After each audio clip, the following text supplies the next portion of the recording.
सवाल नंबर 1, पतला होने के लिए कैसे, कब और कितना खाना चाहिए। सवाल नंबर 2, पतला होने के लिए सुबह के नाश्ते में क्या खाना चाहिए। सवाल नंबर 3, पतला होने के लिए भोजन में किन चीज़ों को शामिल करें। सवाल नंबर 4, पतला होने के लिए रात में कैसा भोजन करना चाहिए। सवाल नंबर 5, पतला होने के लिए प्रोटीन खाने की सलाह क्यों देते हैं। सवाल नंबर 6, पतला होने के लिए कौन सा तेल इस्तेमाल करना चाहिए। सवाल नंबर 7, तेज़ी से पतला होने के लिए कौन से विटामिन खाने चाहिए।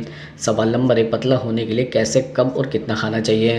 दरअसल वज़न घटाने के लिए लोग जमकर डाइटिंग करते हैं। लोगों को लगता है कि कम खाने से वज़न घट सकता है, जबकि ऐसा नहीं है। कम खाने की बजाय अनहेल्दी खाने से आपका वज़न बढ़ता है। अगर आप वज़न घटाने वाली डाइट या ऐसी चीज़ों को जो मोटापे को कम करते हैं उन्हें भरपेट खाते हैं तो भी वज़न नहीं बढ़ता है। ऐसे में वज़न घटाने के लिए डाइटिंग नहीं बल्कि सही डाइट की ज़रूरत होती है।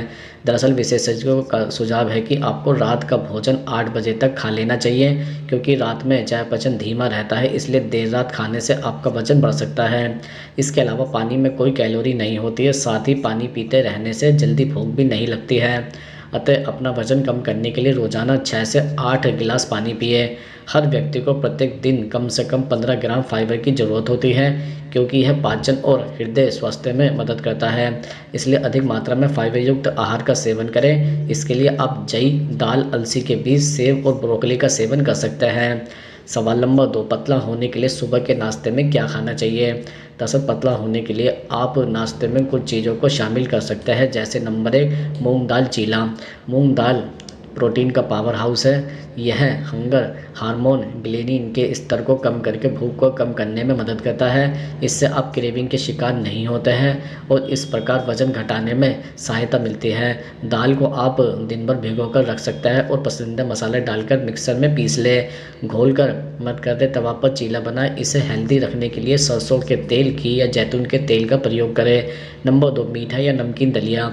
यह फाइबर से भरपूर भारतीय सुपर फूड है। आप इसे अपनी पसंद के अनुसार मीठा या नमकीन बना सकते हैं, लेकिन जब आप अपना वज़न कम करने की कोशिश कर रहे हैं तो इनमें सब्जियां जोड़कर पौष्टिक मूल्य बढ़ाएं।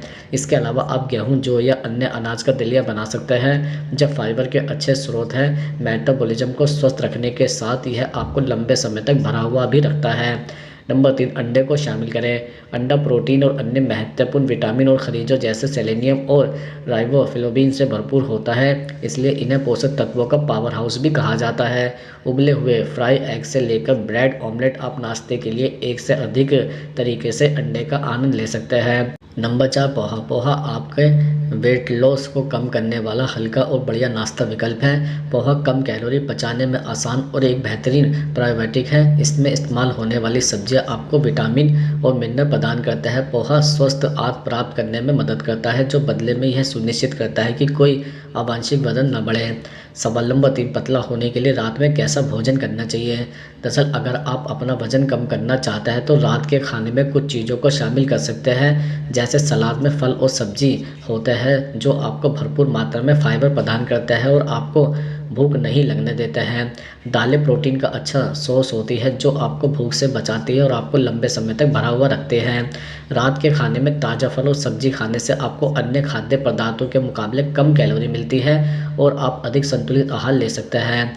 रात के खाने में भुना चना खाना भी उत्तम होता है। यह भूख को दूर करता है और आपको अधिक समय तक भरा हुआ महसूस कराता है। लौकी में बहुत कम कैलोरी होती है, जो वजन घटाने के लिए बहुत उपयोगी होती है। इसके साथ ही लौकी में फाइबर और पानी की भरपूर मात्रा होती है, जो भूख को कम करने में मदद करती है। रात के खाने में सूप खाना भी उत्तम होता है। सूप में कम कैलोरी होती है, जो वजन कम करने में मदद करती है। सवाल नंबर 4, तेज़ी से पतले होने के लिए कौन से विटामिन खाने चाहिए। दरअसल हमारे शरीर के लिए vitamin A, vitamin E, vitamin B12, vitamin D, calcium और आयरन बहुत ज़रूरी है, क्योंकि यह चयापचय तंत्रिका और मांसपेशियों के कार्य के साथ साथ हड्डियों के रखरखाव और सेल्स उत्पादन में मदद करता है। खनिज मुख्य रूप से वनस्पति, मांस और मछली, नट्स, तिलहन, फलों और हरी पत्तेदार सब्जियों में पाए जाते हैं। विशेषज्ञों का कहना है कि आपको प्रतिदिन 100 ग्राम हरी सब्जियों और 100 ग्राम फल का सेवन करना चाहिए। सवाल नंबर 5, पतला होने के लिए खाने में कौन सा तेल इस्तेमाल करना चाहिए। दरअसल शरीर के लिए वसा भी आवश्यक है, क्योंकि वह हार्मोन का संश्लेषण करने के साथ साथ विटामिन स्टोर करने और ऊर्जा प्रदान करने में मदद करता है। विशेषज्ञों का सुझाव है कि आपके आहार का 5वां हिस्सा या 20वां स्वास्थ्य वसा होना चाहिए, जिसमें पॉलीअनसैचुरेटेड, मोनोसाइट और ओमेगा 3 फैटी एसिड शामिल होने चाहिए।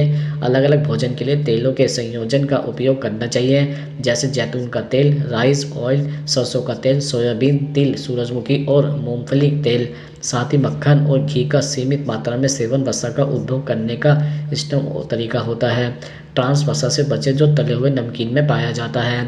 सवाल नंबर 6, पतला होने के लिए प्रोटीन खाने की सलाह क्यों देते हैं?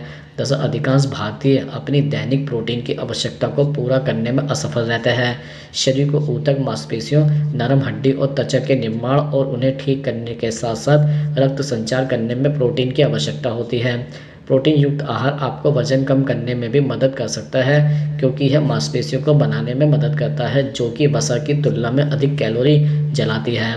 आपके अपने आहार का लगभग 30% आपको पूरे दाल, पनीर, चना, दूध, हरी सब्जियां, अंडे, सफ़ेद मांस या स्प्राउट के रूप में मिलना चाहिए।